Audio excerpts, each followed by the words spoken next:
Hello, and welcome to Metachemistry. This is episode 113, and we are here with a rules review episode where we find a set of changes or additions to Infinity and kind of talk about what changed, what sort of impact they might have, things we might like or dislike, or things along those lines.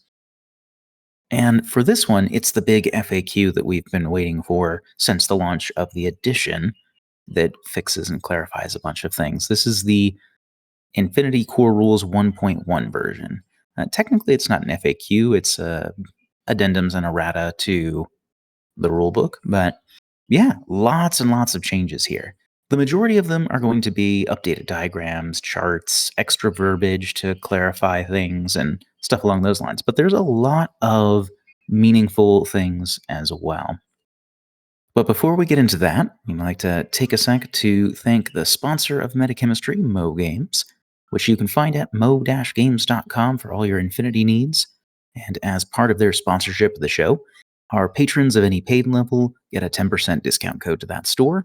And in addition, we get a $40 coupon code each month that we raffle off to our members in the Discord just for being part of our community.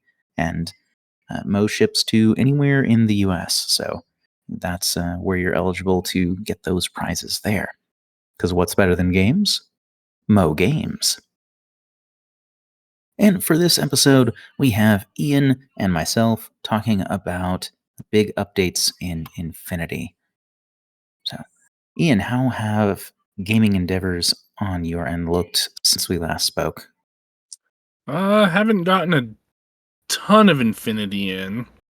A little bit here and there, which is fine. It's been actually focusing more on Warcrow lately, which is now that we have the release of the CNN Elves at Adepticon and the card pack for the Scions of Yaldabaoth from the Kickstarter out, so it jumped to having 4 playable factions. So now there's enough variety that we've been playing some of that, and it is an awesome game. I think everybody, I think everybody should check it out if you are interested in fantasy at all. It has, it's not at, like Infinity in terms of how in depth those rules are, but it's definitely has a lot of Infinity in its DNA as far as like game flow and how stuff works.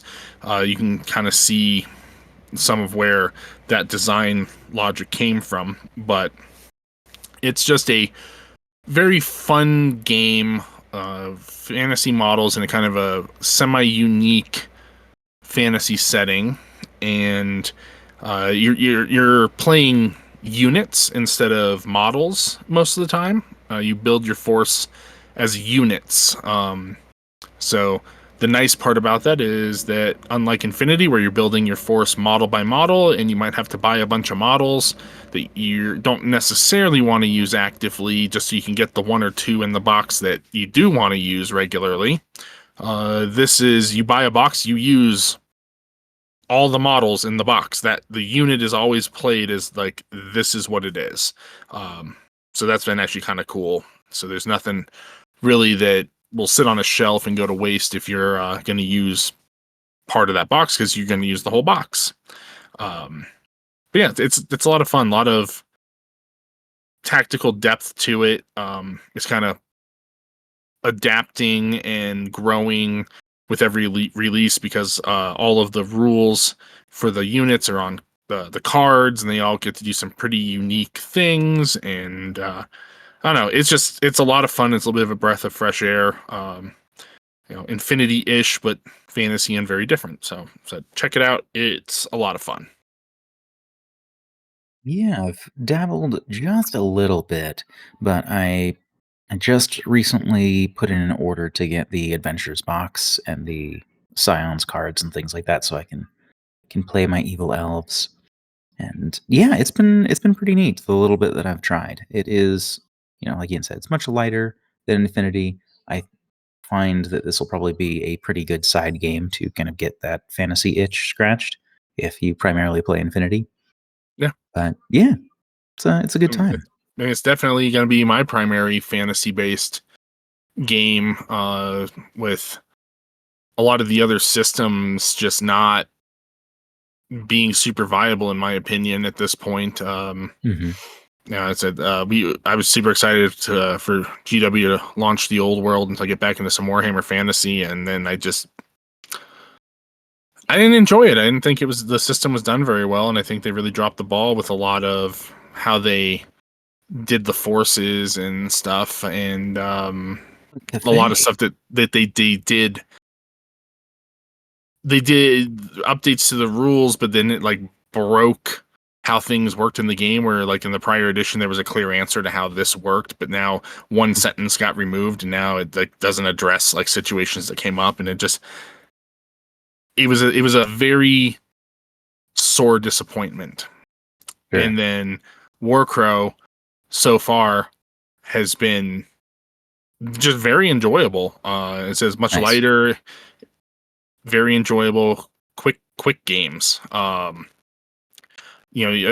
of the missions that you seem to get the equivalent of about 15 activations, period. So you gotta really, it's quick, and you gotta really kind of plan what you're doing and stuff. So yeah, it's fantastic.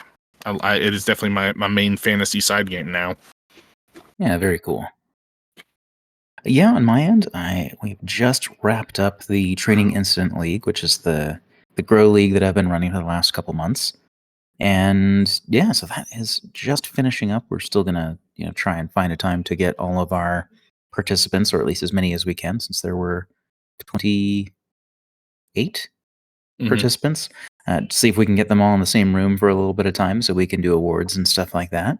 But yeah, it worked out really, really well. I had a lot of engagement.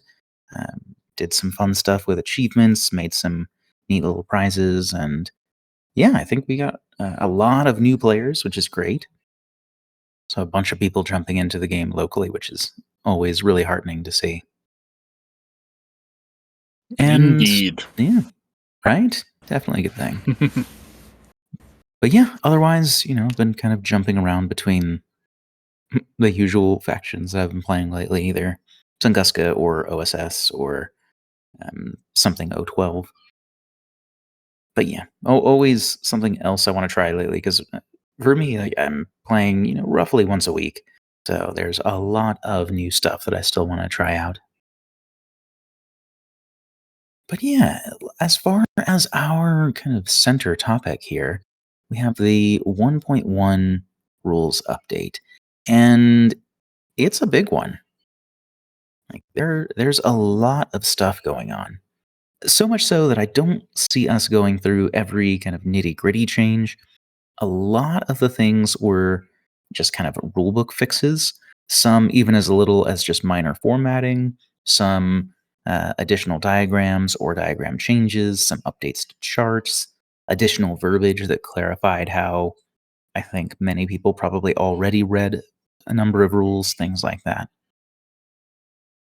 So some of those we might gloss over briefly, but generally, I think we want to stick to some of the larger ones.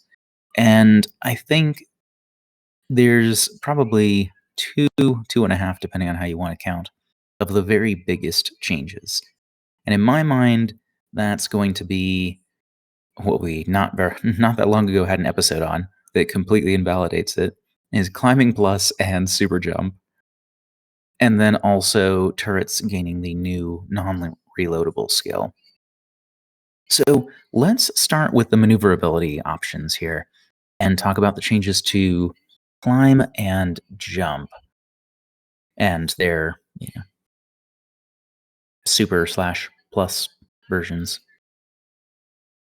So first off, with climb has now kind of returned to its former glory. At least climbing plus has.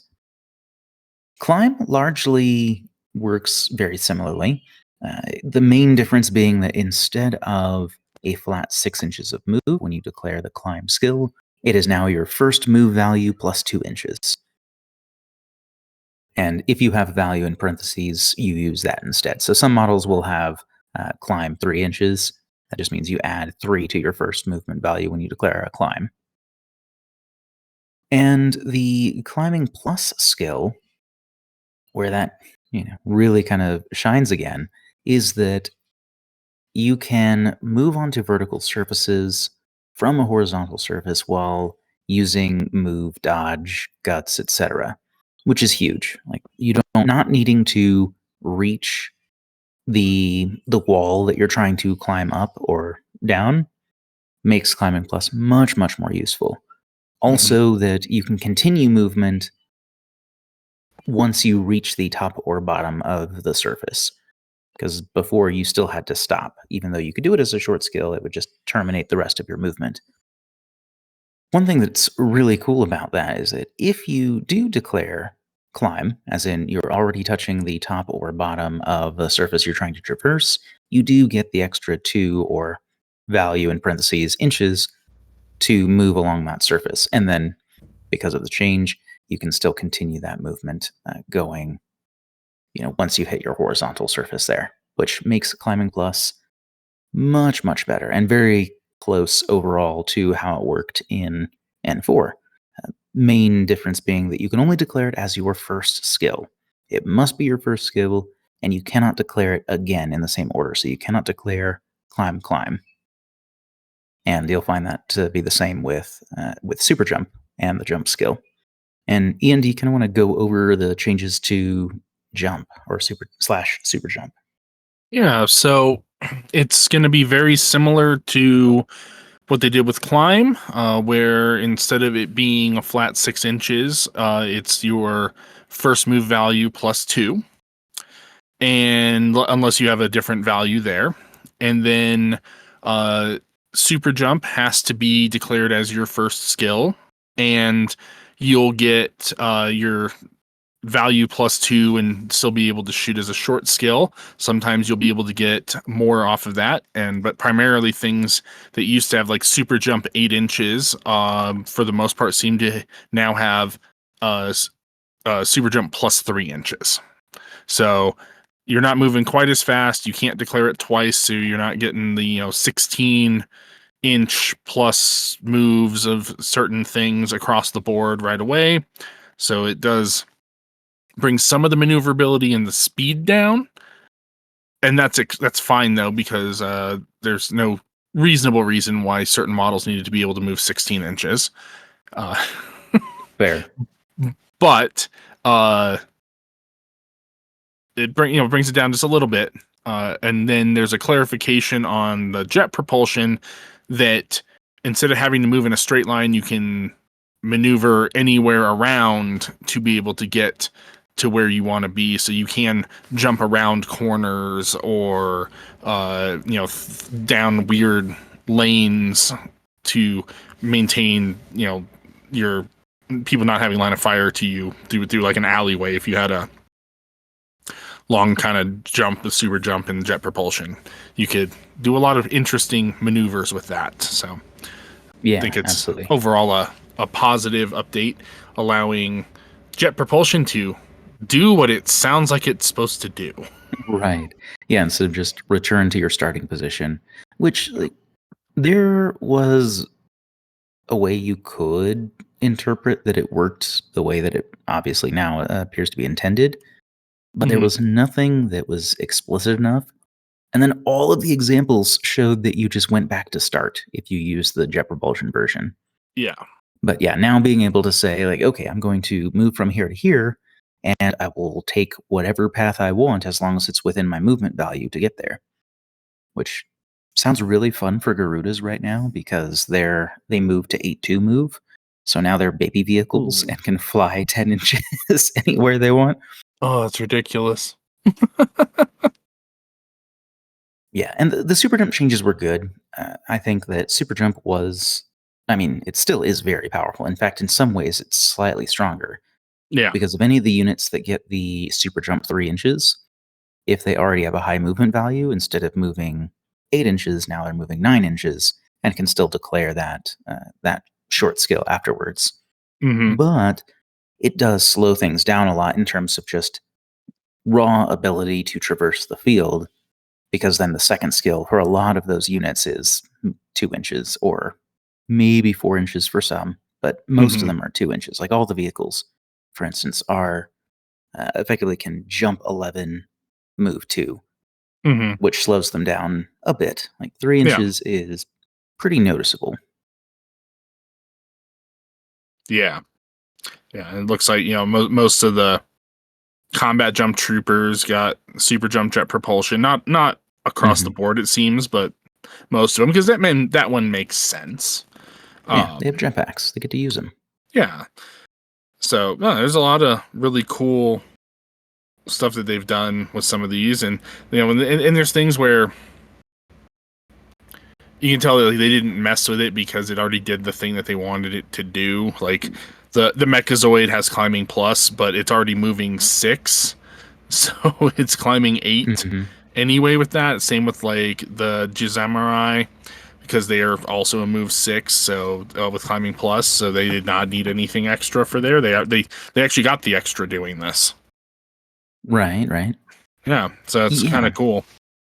Yeah, it's nice that climbing plus feels... One, I think it just feels more intuitive this way. This is how it's worked kind of since N2 at least.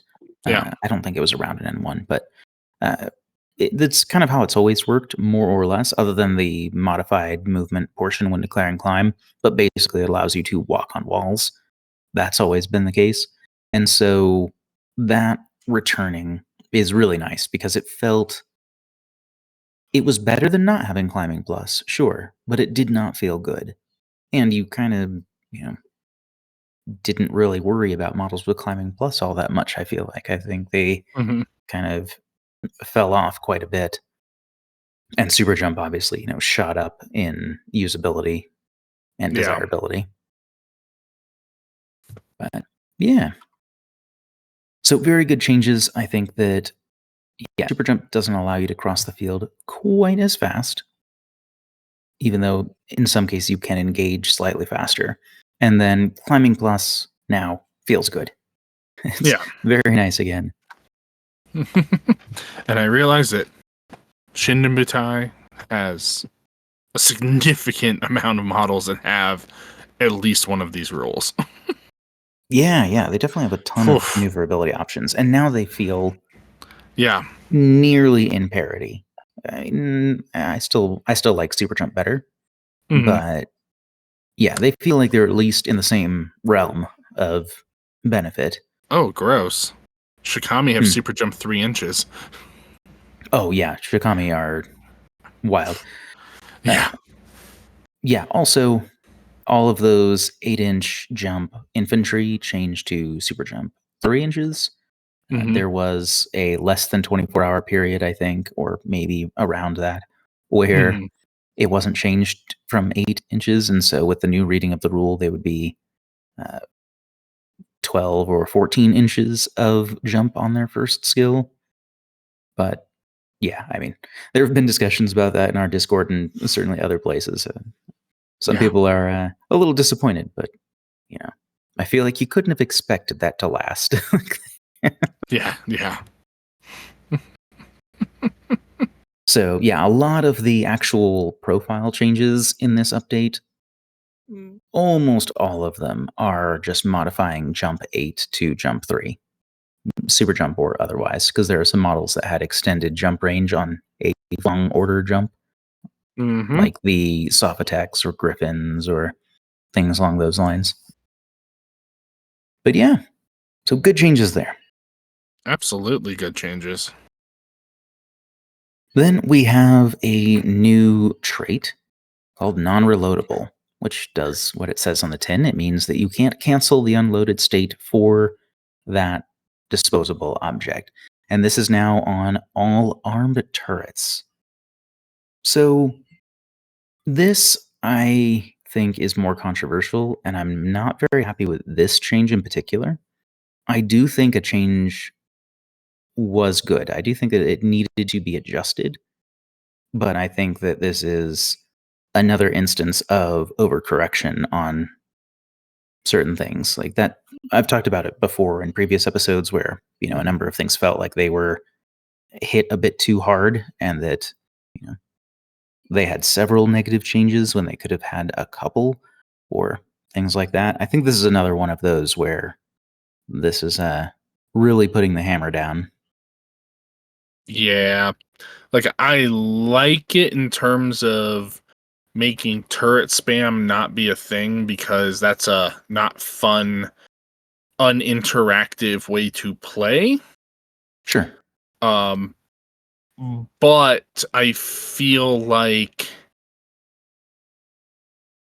this goes too far into restricting it, where I feel like the real root cause of like what made turret spam work was Booty's N5 ability to auto reload disposables in the end phase of the turn. For baggage, yeah. Yeah, so baggage, yes. So that's where I feel that the issue that made disposable weapons, primarily turrets, feel a little oppressive. Although it has come up with other things where you can just group models that have Panzerfausts near baggage and just get endless Panzerfausts every turn, which is a little frustrating to deal with as well. And like I said, defensively, it's fantastic, but I'm not super fan of that. I think that ability should have gone away, and then everything should still be reloadable. You just have to spend orders to do it. So there's more of a cost attached to it, because if you were going to reload, you were already going to take the baggage, so you've already paid that cost. Then just getting it the free reloads is like I said, it's not super interactive and can lead to a lot of spam abuse of those disposables. So I think taking that away, forcing there to be a cost in spending orders, would have been the right way to go. But Sure. hey, it's not my game, so Yeah, I think that would be a reasonable way to handle it. Either, turrets have some new trait that doesn't allow them to be auto reloaded in the states phase, or um, or even something like which I talked about before when the discussion came up when it dropped, is potentially having a cap on turrets that you have Mhm. active, and that Mhm. either you can't place new ones, or if you place a new one, it removes the old one if you are at a certain limit. Yeah. I think things like Or that would be interesting. you choose one model to reload its disposables from baggage for free at the end phase, not all Sure. models. Yeah. I could see that. Yeah, I think that would be good. So, yeah, I mean, now for those that have to choose between deployable cover and turrets, which is, as far as I noticed, anyone who's not a soft tech, but yay me. But for those of you that have to choose, now it doesn't feel like the turret is the automatically correct decision. Though uh, I do think that the deployable cover, I wouldn't mind seeing that get a slight buff. I think I want to say being able to deploy it as a perimeter weapon would be cool. I do think that there Mhm. might be some abuse cases for that, but I do generally think that the deployable cover could be a little bit more flexible. Mhm. I mean, I've taken it in a number of games, and I don't think I've ever actually deployed any cover. Yeah, there is that. So I'm like, I think it's a cool idea. I'm not sure how much value necessarily comes from deployable cover. I mean, I know it's got to come in clutch somewhere in some situation.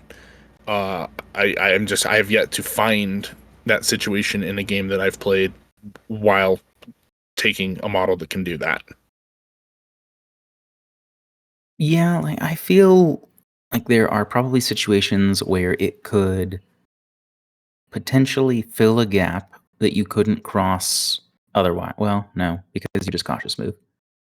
Yeah. But maybe if you wanted to move and you had something that couldn't cautious move, like a remote or something, then that might be an option. Or you just It needed to extend the cover you already had so that you could get move out and get line of fire on something that you would mhm. otherwise be out of cover in order to engage. I get that. I just Or haven't cover from seen another it angle. yet. Yeah. Like if you have if you have a defensive piece that wants to hang tight, all right, well I'll put cover on the other side of you, so you basically are always going to be in cover and do like a poor man's sapper. Hmm. So yeah, it does feel much more limited in use. I do think it would be kind of cool to have a little bit more flexibility on deployable cover in terms of how it's placed. Yeah.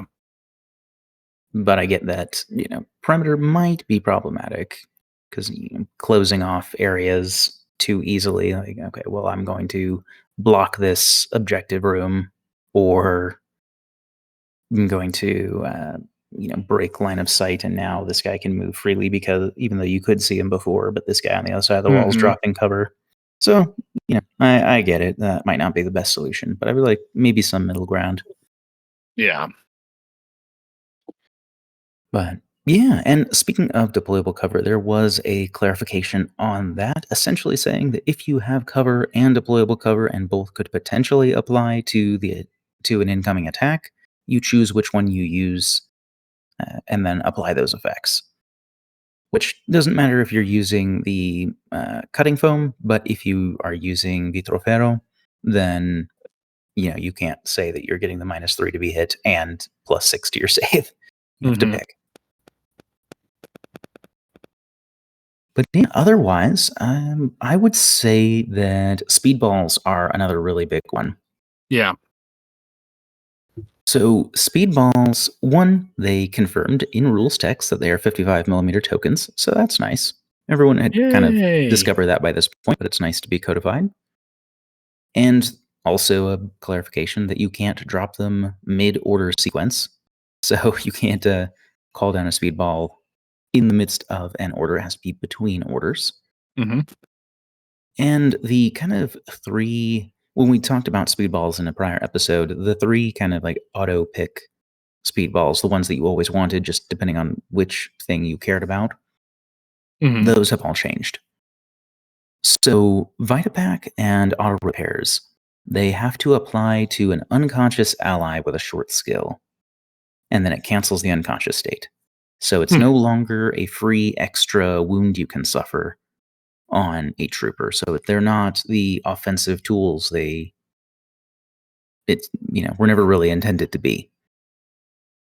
You can Yeah. have somebody back up. Like if you have a duo with a tag and a someone, you can still take that someone to pick up a speedball and then repair an unconscious tag. But I feel like that's still a fair bit Hmm. different than I automatically recover a structure Yeah. and I'm effectively a structure 4 tag or whatever the case may be. And then switch on has the same clause where you apply it to an allied trooper to cancel immobilized A, immobilized B, isolated, or stunned, or well, any or all of those that the trooper has. What's kind of interesting is that there are some cases where these can be used by the trooper picking them up because it says an allied trooper in syllabus contact, and allied troopers are your dudes, and syllabus contact, everything counts as already touching itself. Hmm. And so if you had a model with no wound incapacitation, they could use a Vitapack or auto repairs as appropriate to pull themselves out of unconscious state. And then switch on, as long as you don't have either of the immobilized states, you could Hmm. use it to pull yourself out of isolated and or stunned because the skill, it just says short skill. It doesn't say that it has an attack label or what have you. So stun doesn't apply. And isolated as long as you have the order to do so. Now, that won't be on the order you were isolated or on the turn Yeah. you were isolated at least. But with immobilized, you just can't declare anything except the dodge or reset as appropriate.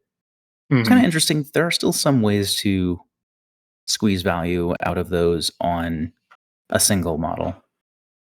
I like the change because it's not just this like I'm going to take a Vitapack and I'm going to put it right here and I'm just going to go offensive. Like it's much more in line with what the stated intent was when they were previewing the mechanic for N5, that it's a kind of more of a catch-up mechanic, that you're bringing up a key piece instead of just making somebody harder to kill in the first place. Right. Yeah, it feels like it's the recovery mechanic that it was always described to be. Like Yeah. I feel like the fantasy of what's happening now coincides mechanically in my mind, which I think is great. I think Mhm. it's nice that now these also don't. I feel like these are still the ones you're going to pick over the latter three, but at least they are more in parity, I suppose. Yeah. They're closer, which is something. And tangentially related, the aerial special rule, which applies to all of the vehicle units, it was clarified that you aren't in contact with anything, including game elements. Before, there wasn't the wording for game elements. So Mhm. there were arguments to be made that you could potentially pick up speedballs. I was kind of in the camp that it felt fairly intentional, that you could not, like, you aren't touching anything, and so you can't Yeah. gain the benefits of touching stuff. So you can't claim cover, you can't be repaired, you know, et cetera, et cetera. But that has been now made ironclad, so that loophole is closed. And yeah, so aerial vehicles are once again in danger of extreme danger, I guess, of EM or hacking, because you can't do anything about it if they get bricked, other Yeah. than hope you reset. Which is interesting because there are a lot of particular strengths that vehicles have, and so it's interesting that they feel like a very extreme profile. Like they're very good at, you know, they've got a really long jump. In fact, now they're Mhm. 11 inches instead of 8 inches. So they move further on their attack, and then they have a really short little of 2-inch movement afterwards. Yeah. Uh, and yeah, it's just really interesting how pronounced the strengths and weaknesses are of the overall platform. Obviously, each individual vehicle kind of does things differently. But yeah, Mhm. kind of cool stuff. But then beyond that, I think one of the other ones that's kind of interesting to me is marksmanship. Mhm. Mostly because, again, I feel like this falls under clarifications. So basically, that you must use marksmanship. It is now obligatory. You Yes. can't choose to, adjust your aim off a little bit to then hit an albedo unit without penalty. The training, you just can't drop it. I think that's a good change because, yeah, the ability to just not take a penalty because you just chose not to use the skill or equipment that you have on your profile seems gamey and not as intended. Right, right. Yeah, So, yeah, I like that change a lot. yeah. Another one of those that felt like it was clearly a loophole, but the loophole was present. Yes. The rules were written in such a way that would certainly allow that, but that's been fixed, thankfully. Mhm. Otherwise, kind of an interesting thing that's cropped up in Fireteam Master and Inspiring Leadership. Mhm. There are now, these two mechanics can now extend the Fireteam coherency of members if the entire team are regular on their profile. So if a Fireteam Master or an Inspiring Leader are part of a fire team, their fire team now has a 10-inch coherency if all the troopers were regular in the army list, effectively, not Yeah. because they joined or because because you have inspiring leadership on the table. They have to be regular on their profile. Mhm. I think this one's really interesting.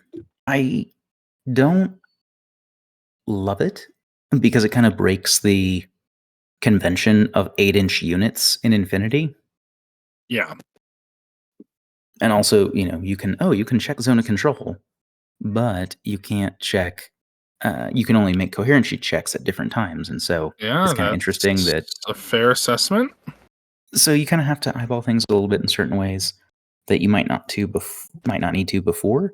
So, I mean, there are definitely uses for it. I don't think this will be anything game changing, but I do think it's a Mhm. little odd to kind of break Yeah. that. Just like the anything that breaks the modifiers outside of units of 3, same deal for me. Like, but why? Why would you do that? Yeah. But yeah, kind of interesting that that's just another lever that they're playing with in terms of ways to show that you are better at commanding troops or ways to kind of express the this sort of leadership ability, which is Hmm. kind of interesting. I agree. I don't necessarily like this one, but I agree. But yeah, so interesting stuff, like something that I, certainly wasn't expecting. I was not on any sort of bingo card I would have had for a big update or FAQ, but here we are. Yeah. Other stuff that I think is good, mostly just to, well, actually, let me scratch that. Another one that is pretty interesting is cautious move and stealth. Yeah. And cautious move is really interesting at this point because one of the things that would happen before is that basically you have to start and end out of line of fire and zone of control of enemy models. Stealth removed the zone of control restriction. But what could happen is that you could have a hidden deployment trooper reveal and it would break your cautious move. And then cautious move, if you don't meet, it was also kind of weird because it was in the requirements. So then it's effectively you count as idling instead, Hmm. or just doing a standard move rather. And then you can't do anything against the incoming missile, Yeah.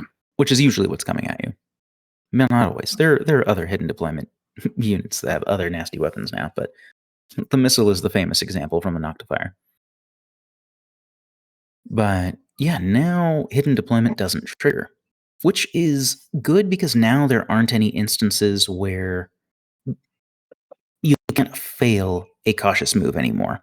You either do it or you don't because you meet you are within the restrictions. Yeah. Technically, it doesn't have requirements, but it also allows you to skirt those hidden deployment pieces. Like if you feel fairly confident that you know a hidden deployment trooper is in a certain spot, as long as you're able to cautious move, you can just Hmm. cautious move across a given gap, or even if it doesn't get you across, because they can't reveal in response. They cautious move is denying possible AROs, and so if you're willing to give up the second move skill, you can just not care about hidden deployment, which for some models might not even be that bad if Yeah. you feel like it's very likely that they're a hidden deployment. Like 6-2 models, okay, declaring, a couple 6-inch cautious moves, that can do a lot of good now. Hmm. I know that's one of those rules that I think is kind of easy to forget that you can, I can just cautious move. But hopefully that'll be more on the forefront of people's minds after this. Yeah. It's amusing how often people forget that cautious move exists. Yeah, it can really save you in quite a few Yeah. circumstances. Yeah. Just one cautious move and I'm past this. Or I can sit here and take, 3 or 4 face to face rolls and maybe lose my guy and not get anywhere. Sure. And then that also leads into a change with stealth, which do you want to run through that real briefly? So they've also adjusted stealth and clarified that it does work within the hacking area. So you can cautious move with stealth uh, through hacking areas now with your heavy infantry that may have those and not get hacked. So that's a pretty interesting and I think well needed clarification on that, because it makes sense that it would work, but there was just enough vagueness or things that did not explicitly state so that it would very likely or very reasonably be argued that you could not cautious move through a hacking area. Yeah, which is really potent if you need to, avoid some arrows or just get somewhere. Not having to also worry about staying out of repeaters when even though you have stealth really helps. So that way you can ignore Mm-hmm. quite a bit. Like stealth is quite useful this edition compared Yeah. to I feel like it was pretty commonly shut down in N4, especially like the latter half of N4. But Yeah, with everything getting sixth sense from fire teams and everything like that. And now I feel like, while it's harder to get specifically sixth sense, but there's also combat instinct and stuff that, so like, mhm, there's ways to get things that ignore stealth, but yeah, it's not going to necessarily be the fire team that ignores stealth. it's much harder now for sure. Yeah. Also, kind of an interesting clarification was that idle doesn't break stealth, Yes. which I wouldn't have really thought about before, but technically it did because it was not uh, a move or a short skill or a basic skill with the movement label. So there's that. I mean, you could have just easily circumvented any circumstance you'd want to idle with I Mm-hmm. move nowhere, but interesting nonetheless. Yeah. But yeah, I feel like those are a lot of the kind of big ticket items as far as the rules in the rule book.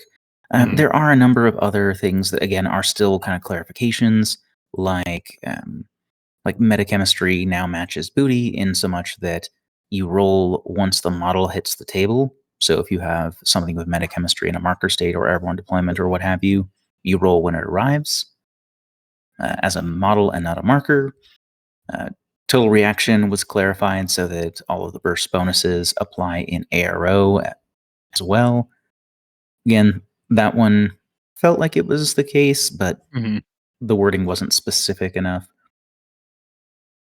And then there have been all kinds of other cleanup and clarification things. The MSV3 hacking camo markers was removed, which was expected.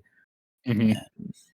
So yeah, you can BS attack. That's what you can do, and only an active turn. I'm a little sad it's not both. Like it's weird to Yeah. me that it's a short skill that you can't do that with, but I mean, c'est la vie.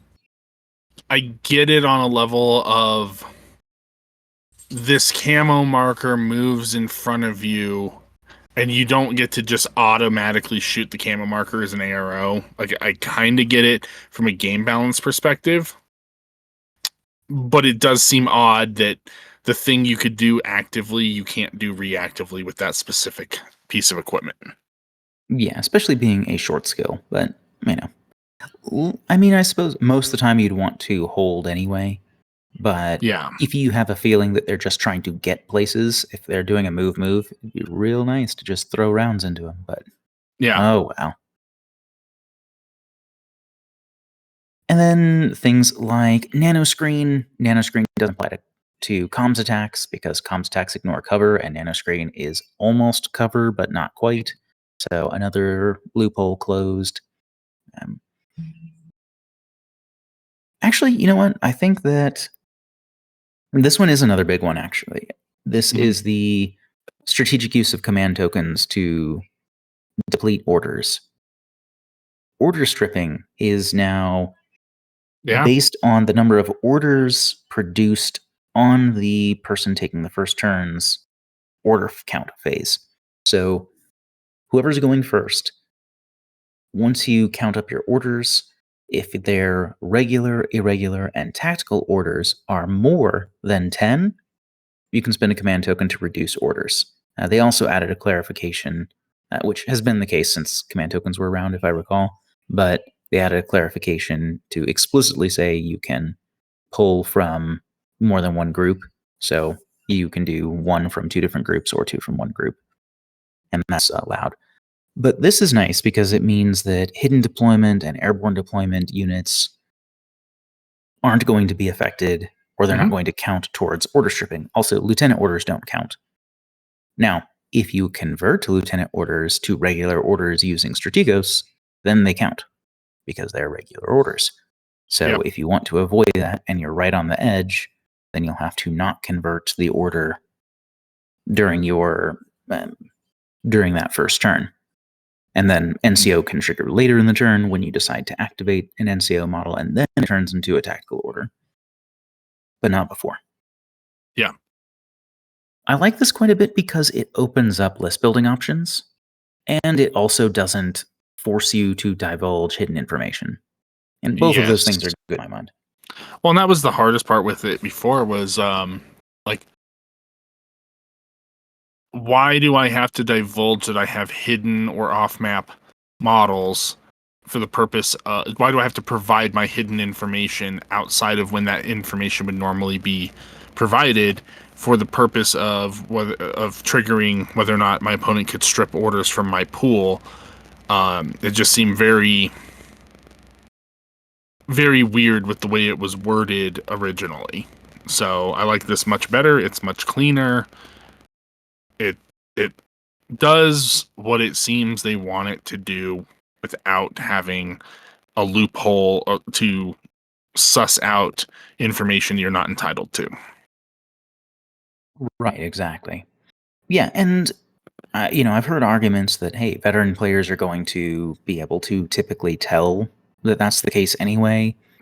But being able to intuit something is not necessarily the same as knowing that something is the case. Yeah. And so I'm glad that that has been clarified, because I was kind of reading it this way before, and I know that there was a lot of disagreement because the mention of army list came up in there, but also talked about orders in the order count phase. So I totally understand why it's unclear. But yeah, I think this is a good one.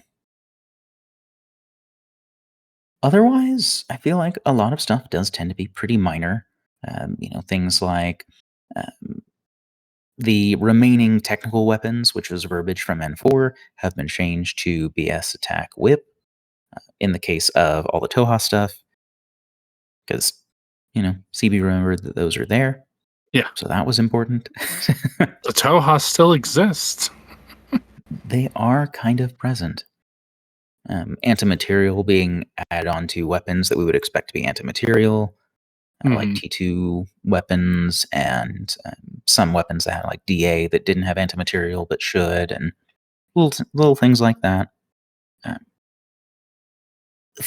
Speaking of fairware, though, endgame was changed to burst 1 double shot instead of burst 2. So now we don't need that clarification in terms of, if you have multiple burst, then and you have disposable, you get to use your full burst that number of times. Yeah. So previously they could burst 2 twice. Now they can either burst 1 twice or burst 2 a single time. Okay. But it didn't apply to burst mods. So if you had a Panzerfaust +1 burst, you would still fire both shots and be out in a single attempt. But if you had a native burst of higher than 1, you could roll that whole burst that number of times effectively. So yeah, so that's kind of interesting. Yeah. I think it's been overall a pretty good update on all this stuff. Yeah, there's some other tidbits like Holomask doesn't get revealed if they're not declaring something in a fire team. So if they're not the leader and the leader's shooting, they don't count as shooting, and so they don't break Holomask. Or clarification that impersonation tokens are friendly troops, and so you can walk through them and whatnot, which is kind of funny. Oh, speaking of walking through things, they did add that neutral models and markers can also be walked through. So you can walk through HVTs, assuming they are not hostile, because then obviously they are not neutral. Yeah. Then you're engaging them. then you're engaging them. But yeah. Oh, and they also mentioned that, or rather, they clarified that the special die bonus from fire teams applies, or rather, stacks on top of special die bonuses on profiles or for other reasons. They fixed some charts and things like that and all kinds of other little things throughout. But yeah, engineer reroll actually has rules text now. We could intuit that Yay. from Doctor Reroll, but now it's Mind there in black Layer and white, which is X good. does things now. Right? Yeah. So there's lots of little stuff like that. You can obviously visit Corpus Belli's blog to see the total list there, but I think that kind of covers our big ones and the most impactful ones for certain. But there is one other thing that I think would be of interest to talk about that was part of the update. This was actually an ITS update. Mm-hmm. So we have the Stealth Ops. And so Stealth Ops is basically, lore wise, it's talking about how with the Imperial Service rework, they've now established another forbidden city on planet Shinju, essentially saying, hey, we're here, we're not going anywhere, we're staking our claim. Yeah. And everyone knows that will be an important strategic asset. And so Stealth Ops are now in play, which kind of represents, all kinds of special operatives trying to infiltrate the Forbidden City in this zone of operations. And Ian, do you want to touch on what that grants? Yeah, so this is a thing where in order to apply the Stealth Ops, it's a at the end of the deployment phase, an initiative order. Each player will declare which trooper from your army list is your Stealth Op. The trooper has to be one of the models that's deployed, and they can't be hidden or in a marker state. And they can have to always be on the table. And troopers that are motorcycle or AI motorcycle, the one of those that there is right now, and remotes, tags, vehicles are not eligible. But what it does is it gives that model the stealth skill and a silenced pistol. So you can go around and be sneaky and shoot people in the back from within zone of control. And it'll be awesome. Yeah, like this feels really impactful. Like it's a fairly small bonus. Like, okay, Yeah. the silenced pistol can be really good situationally. And stealth, as we've talked about, is just a much more potent rule than it used to be. And being able to kind of throw this onto any one thing of choice really can free up a lot. And heavy infantry obviously will benefit quite a bit from this. That way they don't have to worry about hacking. But anything that really wants to better dictate engagement, and especially things that want to get close, I think will really appreciate this. Like, I'm pretty Yes. excited to have a stealth Asura. There are certain things that should never have stealth. That's one of them. You can't tell me a Shikami gets stealth, but an Asura just shouldn't never. Have you seen those things? Now, it says the guy that, is currently playing the only faction that has stealth tags. Exactly. Because that's necessary. But yeah, and this applies ITS wide. This is the mid-season event. I mean, a little late in the season, but mid-season event. And yeah, so this is just any ITS game you play, this would apply. Yeah. So pretty cool. A lot of interesting stuff there. And silenced pistols can be quite nasty. Yeah. And I'm happy to see the return of kind of like the mid-season event rules change, bonus, what have you, because that's something that CB used to do a lot when the ITS seasons were more narratively based as far as the rules. So you used to get more things like this where it'd be like, okay, a thing happened, and now there's gonna be this rules change in the rest of the ITS season. That generally tended to happen around more of whatever the the global story campaign for that season was, which Right. has been a little, we didn't really get one this time around, but uh, edition change and all that, I get it.